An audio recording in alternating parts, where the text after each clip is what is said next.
ആകാശഗംഗയുടെ പുതിയൊരു വീഡിയോയിലേക്ക് എല്ലാവർക്കും സ്വാഗതം. ഇന്നത്തെ വീഡിയോയിൽ 2025 വിഷു മുതൽ ഒരു വർഷത്തേക്കുള്ള വിഷുഫലമാണ് പറയുന്നത്.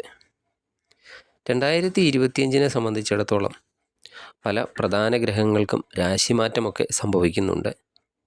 ശനിയാണെങ്കിൽ ഓൾറെഡി രാശിയൊക്കെ മാറിക്കഴിഞ്ഞു. മെയ് 14 വ്യാഴവും രാശി മാറും. അതിനുശേഷം രാഹുകേതുക്കൾക്കൊക്കെ രാശിമാറ്റമുണ്ടാകും.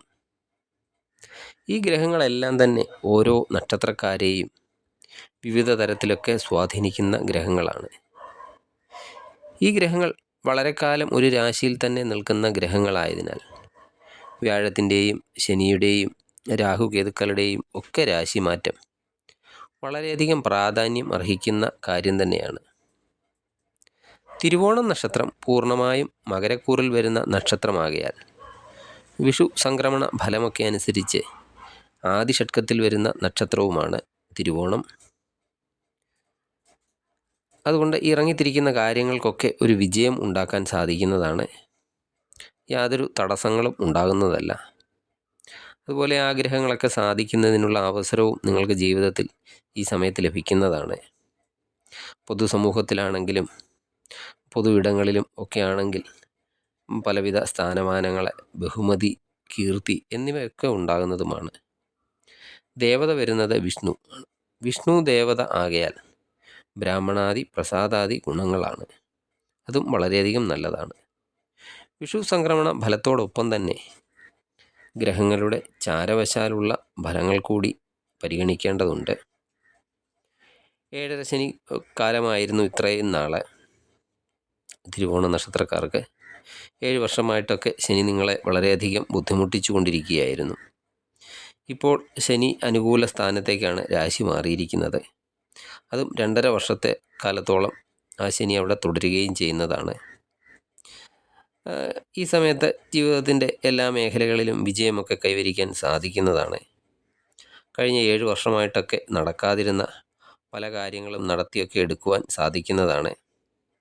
നിങ്ങൾക്കുണ്ടായിരുന്ന സാമ്പത്തിക ബുദ്ധിമുട്ടുകളും മാറിക്കിട്ടുന്നതാണ്. അതുപോലെ ജോലിയൊക്കെ നഷ്ടപ്പെട്ടവർക്ക് അല്ലെങ്കിൽ പുതിയ ജോലിയൊക്കെ അന്വേഷിക്കുന്നവർക്കൊക്കെ നല്ല വരുമാനമൊക്കെയുള്ള പുതിയ ജോലിയൊക്കെ ആരംഭിക്കാൻ കഴിയുന്നതാണ്.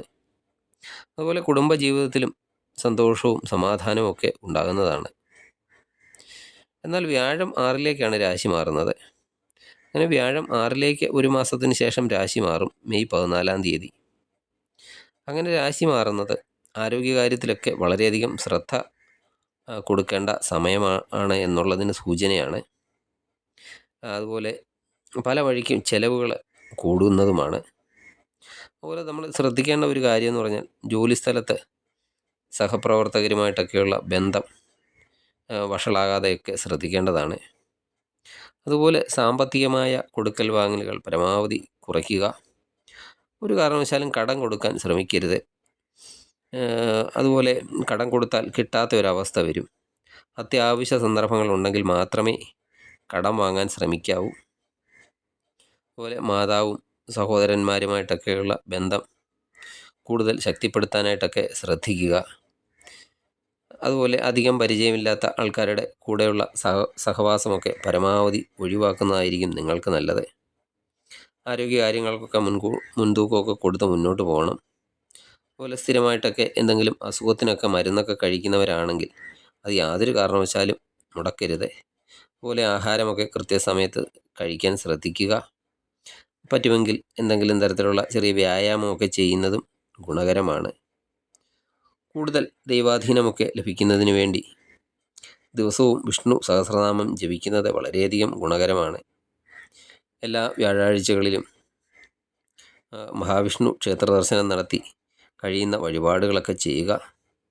അതുപോലെ ശിവക്ഷേത്ര ദർശനവും മുടങ്ങാതെ നടത്തി ശിവന് ധാര, കൂവളമാല, അതുപോലെ പിൻവിളക്ക് എന്നീ വഴിപാടുകളിൽ ഏതെങ്കിലുമൊക്കെ ചെയ്യുന്നത് നിങ്ങൾക്ക് കൂടുതൽ ഗുണഫലങ്ങൾ ലഭിക്കുന്നതിന് സഹായകം ആകുന്നതാണ്.